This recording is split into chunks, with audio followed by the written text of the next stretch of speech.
Good morning. Sixth problem.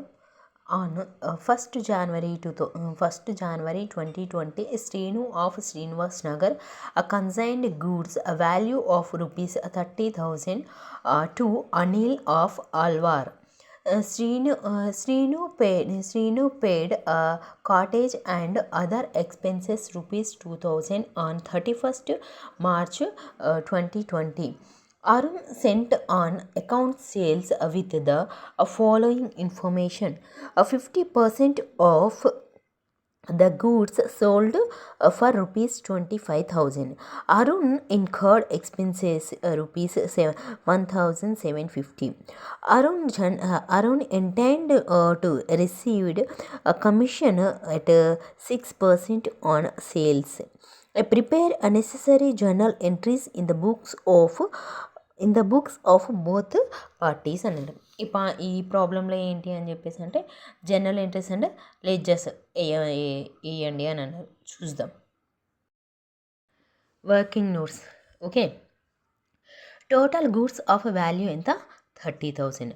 50% of stock sold అని చెప్పేసి అన్నాడు. సో 30,000 ఇంటూ 50/100 వేసుకుంటే మనకి ఎంత వచ్చింది? 15,000 ప్లస్ శ్రీనివాస్ పేడ్ కాటేజ్ ఎక్స్పెన్సెస్ అని చెప్పేసి అన్నాడు. కాటేజ్ ఎక్స్పెన్సెస్ శ్రీనివాస్ ఎంత పెట్టాడు? 2,000 పెట్టాడు. సో 2,000 ఇంటూ 5/10 వేసుకుంటే మనకి ఎంత వచ్చింది? 1,000 వచ్చింది. సో టోటల్ అన్సోల్డ్ స్టాక్ ఎంత ఇక్కడ? 16,000. ఓకే, కన్సైన్మెంట్ అకౌంట్ చూద్దాం. Okay, proforma same, debit credit, particulars amount, particulars amount. Okay, to goods sent on consignment account 30,000. Okay, to bank account consignor పెట్టే expenses 2,000. Arun account Arun పెట్టిన expenses 1,750. to commission అరుణ్కి pay చేసిన commission 1,500. By Arun account బ్రాకెట్లో sales ఎంత? 25,000 అతను చేసింది. Okay, by stock on consignment. ఇప్పటిదాకా మనం చేసిన ఆ ప్రాబ్లంలో ఈ పాయింట్ అనేది మనకి నోట్ అవ్వలేదు. సో ఈ ప్రాబ్లంలో ఏంటి అంటే అన్సోల్డ్ స్టాక్ని క్యాలిక్యులేషన్ చేయమన్నాడు. కాబట్టి మనకి అన్సోల్డ్ స్టాక్కి క్యాలిక్యులేషన్ చేస్తే ఎంత వచ్చింది?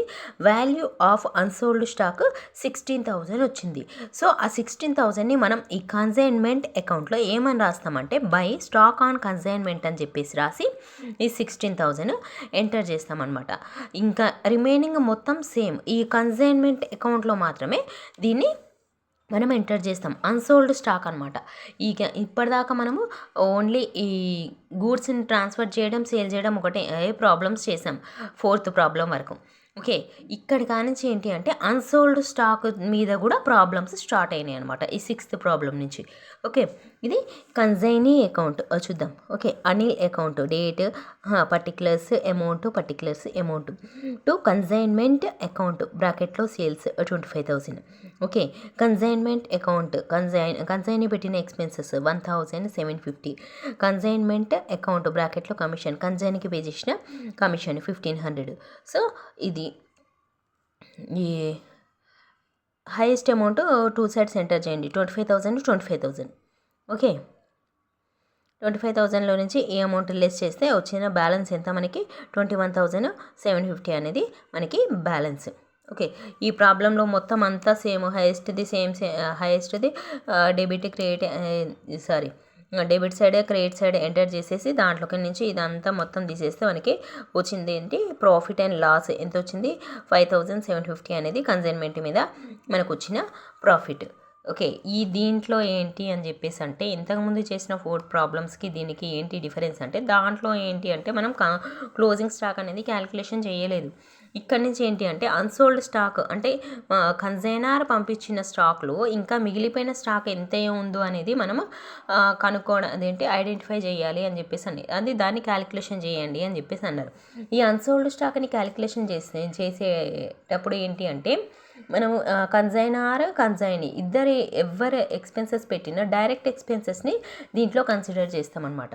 ఓకే, డైరెక్ట్ ఎక్స్పెన్సెస్ని మాత్రమే కన్సిడర్ చేస్తాం. అంటే ఒక్కసారి పెట్టే ఎక్స్పెన్సెస్ని మాత్రమే ఈ క్లోజింగ్ స్టాక్ని వాల్యుయేషన్ చేసేటప్పుడు మనం ఎంటర్ చేస్తాం దీంట్లో.